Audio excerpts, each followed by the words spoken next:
In this next topic, there is a brand new AERO kit, I guess body kit, but really AERO kit for the all new Model 3 Performance. Shout out to Unplug Performance for releasing the details, and they look absolutely spectacular. Let's take a look at this. We've also got the new Unplug rims that have really been growing on me a lot. I think they look fantastic. I think they really look the best on the new Model 3 Performance.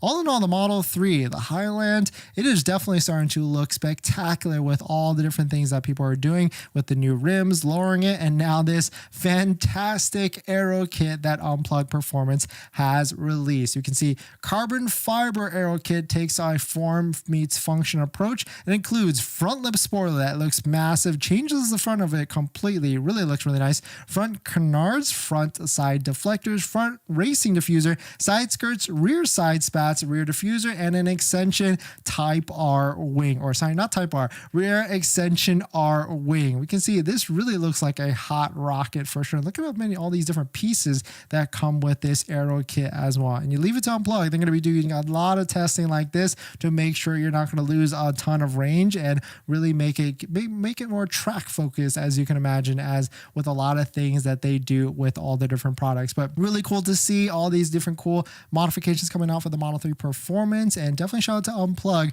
for releasing new performance products as well. But let me know what your thoughts on it. Let me know what you're thinking about this kit. Will you be interested in it as well? Or I'm still on the fence on, should we even get a Model 3 Performance, because it looks really sick. Of course, I didn't have any of them popped up, but I'm like really tempted. But we don't need 3 Teslas, but I know a lot of you would love to see it if we got a Cybertruck, a Model X, and a Model 3 Highland, because then we could really say we've owned, because right now we say we've owned sexy, but we've not owned all of the sexy, I guess. Like, well, I guess, yeah, we haven't owned a lot of the old ones either, but still really cool to see. Let me know what you think, thoughts on it.